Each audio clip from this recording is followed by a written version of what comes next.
there's a lot of people that think there's like a narrative, or some people would say like, oh, like I'm a bit toxic maybe, and like have like attitude issues or something like that. They basically just wanted to make sure that they confirm if that was real or not. Obviously, I think it shows that I don't really have any attitude issues or anything like that. So once they cleared that up, because it wasn't about the skill. Like, you know what the player is. You've seen all the players in tier 1, they're good. You know, they're here, they're tier 1 for a reason, right? They're all good players. It's not really about the skill. It's more how they will mesh with the team and these things like that. So they just made sure, like, what are your thoughts on the game? Like, how do you view the game? Those kind of things. And it was just basically, all right, let's play. Let's just make sure everything's good. Played one game. All right, it's good to go, you know? I wanted to start by welcoming you after all that.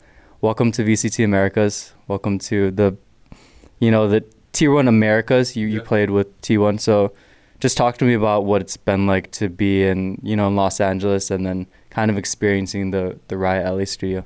Yeah, I mean, my first pro team, Immortals, is I lived in LA, but there was like no Riot studio, there was no like franchising or anything like that. So I'm kind of like familiar with the area, but being around here now is just like, it's kind of like just like, it's home, you know what I mean? Like, it feels good to be back. Like, all right, it's good to be back, like around, English speaking country, and stuff like that. So it's good to be back. That's really it. Mm-hmm.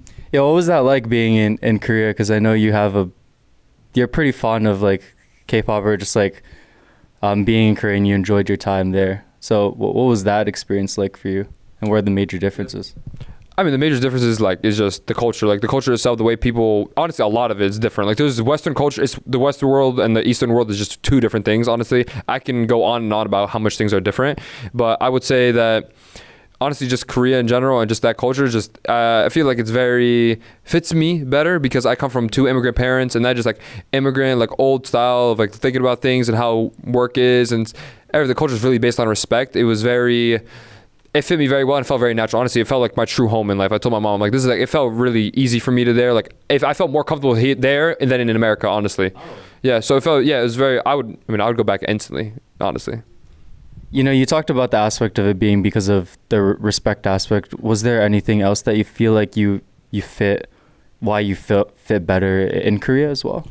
I think it's also just, I'm a very straightforward person, and I feel like being in America and being like straightforward or like a little bit intense as well doesn't really pan out too well. Some people are very sensitive and stuff like that, which is okay, it's not for everyone. So I've learned how to like tone that down and be better with that.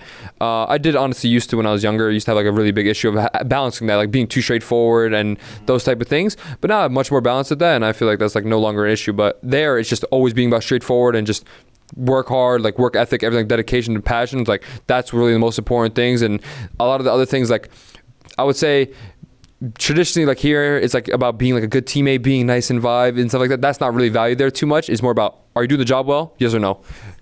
Are you doing the job well? Are you doing the job well? Are you trying to help your teammates are you helping the team the best you can? Yes or no? That's it. It's very straightforward. It's very black and white. But here, there's like more things that you need to worry about, and there's more intangibles that you need to have. Yeah, it seems like there's more nuance at playing in America versus in Korea, where, like you said, it's, are you doing your job or are you not doing your job? Exactly. That's the best way to put it. Mm-hmm. I'm actually also curious, because I feel like there's also kind of this aspect of the East Coast, and even in the States, kind of being a bit more straightforward, direct. I remember Jersey, that's kind of how it was too. Do you feel like you kind of noticed that big shift even when you just moved to LA for a bit in Immortals too? Oh, 100%. Even people tell me like I have like a little accent. Like, I'll say some words, they'll be like, you have like an accent, or you talk differently, or you like walk too fast and stuff like that. I feel like LA is just more like just chill, like vibe. It's like, even when people talk, like that LA accent is like, people just like enunciate their words longer, and they're just more chill and relaxed. You know what I mean? It's a more kickback, like laid back vibe, Mm-hmm. But East Coast is just, people walk so fast, they bump into you, don't even say sorry, they just like move, and they're not holding the door for you, you know what I mean? But here it's more like everyone's friends kind of thing, I'd say. Yeah. It's funny, actually, with the East Coast, I feel like there's this aspect where people would be like, it feels like they'll roast you while they're also helping you out. Oh, yeah, right? They'll be like, yo, where are you going, bro? You gotta go this way. Like, are you lost? Are you confused? Like, here they'll be like, oh, no, it's okay. Like, I can help you. You know what I mean? They'll say they'll say the same thing, but just way differently, right? And yeah, I feel like also like, if someone like you become friends by roasting each other, 100%. You know what I mean? They'll be like, bro, your outfit is so bad, bro. Like, bro, come here with me, come shop with me real fast, and then you just become friends with them. Like, oh, like this guy's actually not that bad, That's what I feel like that's always how it happens. Yeah, I feel like that's always very indicative of just anywhere in Jersey, whether it's north, south, or central. You know, I feel like it's all roasting and stuff. Yeah. That is truth, honestly. Yeah. All right, so I actually also did want to ask you, like, how did you even get into Lev, especially with such a short time frame of like a month before like, stage 1?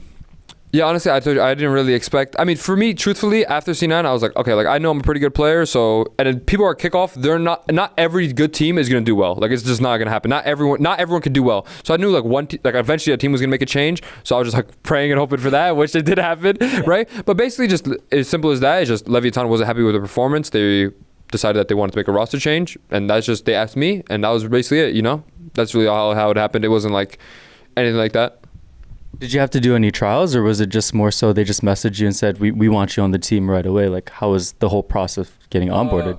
I mean, they like watched me play. Like they already knew like what kind of there was like a kind of like an interview thing. Like they were like asking, because there's a lot of people that think there's like a narrative, or some people would say like, oh, like I'm a bit toxic maybe, and like have like attitude issues or something like that. They basically just wanted to make sure that they confirm if that was real or not. Obviously, I think it shows that I don't really have any attitude issues or anything like that. Mm-hmm. So once they cleared that up, because it wasn't about the skill. Like, you know what the player is. You've seen play all the players in tier 1, they're good. You know, they're tier 1 for a reason, right? They're all good players. It's not really about the skill. It's more how they will mesh with the team and these things like that.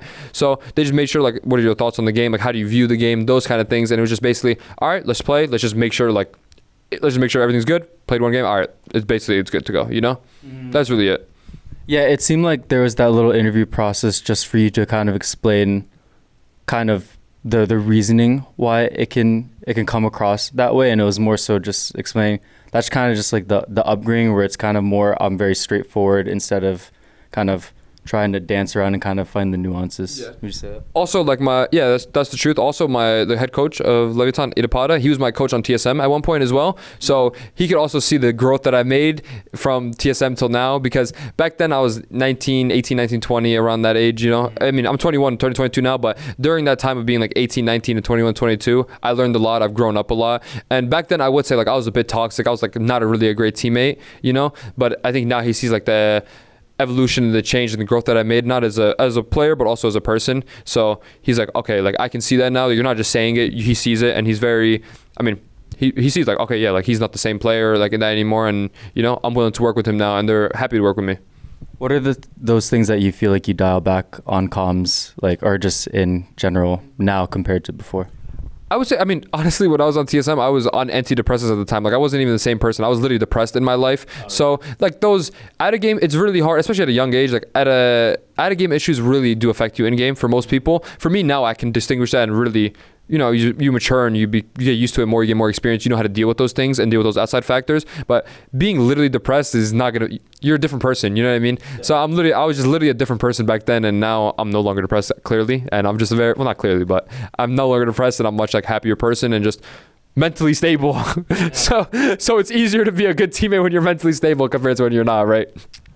Because of how busy like the pro play and pro lifestyle can be, how do you kind of manage, I guess, depression with pro play, where it can be highs and lows of your, you know, for example, you go to Shanghai or like you go to an event, but then you don't qualify or you're just off a team. Yeah. How do you kind of stay even keel? Truthfully, it comes with experience. Like there's no, like, it's not like in school where it's university. It's like, okay, you do this amount of schooling, you go to the next thing, you get the job, you know what I mean? These things. It's not like that. It's not very cut and clear. Is really just experience, and everyone's different. You have to really understand yourself. And listen, most people don't even know themselves when they're 30 years old, 35 years old. So it's really tough. It's a very stressful industry. It's a very stressful job to do. So you just really have to understand yourself and be very honest with yourself about like, okay, like I need to rest and recover, and just managing yourself and eating properly, doing these sleep things, these little things that people, I realized, for me at least, it was really helpful for me. You just have to really learn about what works for you and what doesn't work for you, and just manage yourself, and like understanding how to properly rest and do all these things about what annoys you. Like if you're really bad with the social media, take a break from social media, these type of things, you know? So it just comes about with kind of just like test and trialing, like what works for you, what doesn't work for you. I see. And is it a bit tougher to kind of manage or figure out kind of those balances or things that you need when you're not at like the tier 1 level, or is it like any differences in terms of what would be harder if you're playing at tier 1 versus like tier 2, or just, you know, kind of non-tiers like that? I wouldn't say there's like any difference. It's just Honestly, there is no difference. Maybe like if you're being a tier 1 player, you have a little more pressure, you have a little more eyes on you, but that's about it. I would say regardless, a tier 1 player and a tier 2 player, like their day-to-day is very similar. It's just one is a tier 2 player, one is a tier 1, just the skill level is a little different, but the day-to-day is very similar. So I would say it's not really a difference when it comes to that. So I have kind of a two-part question, but it's essentially just a goals question. So for split 1, what are the goals that you have kind of like, I guess, short-term? And then for the end of 2025, what would you like to see in order to call this a successful year for you? Honestly, I don't really focus too much on the future about anything like that. Obviously, I want to win. Like everyone wants to win. That's every team here. They're going to say the same thing. You want to win. You want to win an event. You want to do any of these things, right? For me, I just want to make sure that I'm giving my 100% all, which I always do, is just try my best and do what's best and do what I think is best for the team, and that's really about it. And just showing the results, right? I can predict, like obviously I could be like, oh, we're gonna win this. I don't know if we're gonna win this. I don't know these things, right? I want to. I'm gonna do the best. I'm gonna do all the work that I believe will lead us to win, and that's really all I can do.